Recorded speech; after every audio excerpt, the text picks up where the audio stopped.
नमस्कार, आपणा सर्वांचे खूप खूप स्वागत आहे। आपण एकादशीची सिरीज सुरू केली आहे चैत्र महिन्यापासून।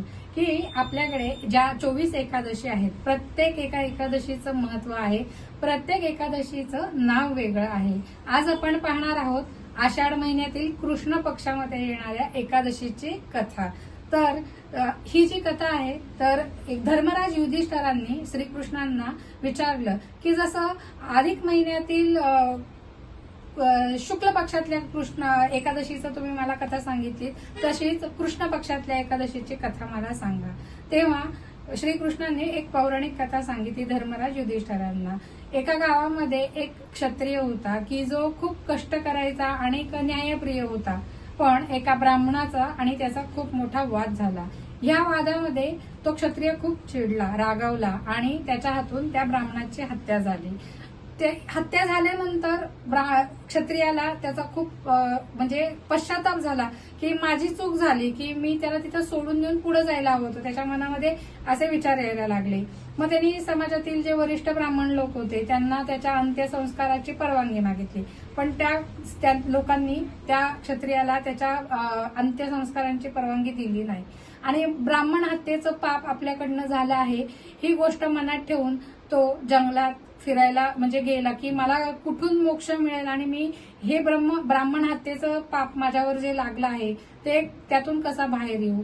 तर त्याला जंगलात फिरत असताना एक ऋषी भेटतात आणि तो त्या ऋषींना त्याच्या हातून ही जी ब्राह्मण हत्या घडली आहे ते सगळी कथा वर्ततो त्यांना। तर ती कथा ऐकून त्याला ते ऋषी सांगतात की आता आषाढ महिना येणार आहे, तर आषाढ महिन्यातील कृष्ण पक्षात जी एकादशी येते तिला कामिका एकादशी म्हणतात। या एकादशीचं तू व्रत करायचंय।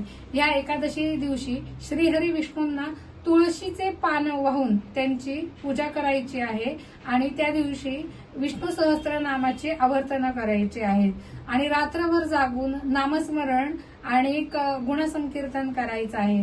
याचा लाभ तुला असा होईल की श्रीहरी विष्णू तुला स्वप्न दृष्टांत देतील किंवा कुठल्याही स्वरूपात येऊन तुला भेटतील आणि तुला शाश्वती देतील की तुझ्या हातून जी हत्या झाली आहे त्याच्यातून तू पापमुक्त होणार किंवा नाही हे श्रीहरी विष्णू तुला स्वप्न दृष्टांतात येऊन सांगतील किंवा कोणत्याही रूपात येऊन सांगतील। तर अशी ही कृष्ण पक्षातली आषाढ महिन्यातील एकादशी त्या क्षत्रियांनी खूप मनोभावे केली आणि त्यानंतर त्याला श्रीहरी विष्णू स्वप्न दृष्टांत देतात आणि सांगतात की तू हे जे एकादशीचं व्रत केलं, या एकादशीच्या व्रताने मी तुझ्यावर प्रसन्न झालो आहे आणि तुझी ब्राह्मण हत्येतून मी सुटका करत आहे, म्हणजे तुला मी मोक्ष देत आहे। त्यानंतर क्षत्रिय पुन्हा आपल्या गावात गेला। त्याचं राहिलेलं जे आयुष्य होतं ते त्यांनी विष्णू स्मरणामध्ये अतीत केलं आणि शेवटी त्याला मोक्ष मिळवून वैकुंठ प्राप्ती झाली। तर अशी ही कामिका एकादशी आहे। तर हे व्रत सगळ्यांनी करायचं आहे। उद्या म्हणजेच रविवार दिनांक 9 ऑगस्ट रोजी ही कामिका एकादशी आहे। तर असं हे कामिका एकादशीचं व्रत तुम्ही सगळ्यांनी करा। आम्ही सुद्धा ही व्रत दर एकादशीला करतो। याच्या मागे एक सायंटिफिक रिझन सुद्धा आहे।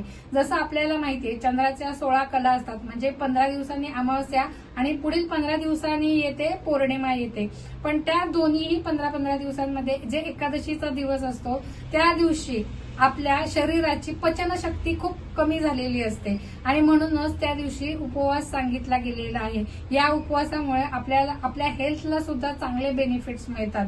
म्हणून साबुदाण्याची खिचडी आणि एकादशी दुप्पट खाशी करायचं नाही आपल्याला। जे सात्विक अन्न आहे ते घ्यायचंय, जास्तीत जास्त नामस्मरण करायचं आहे।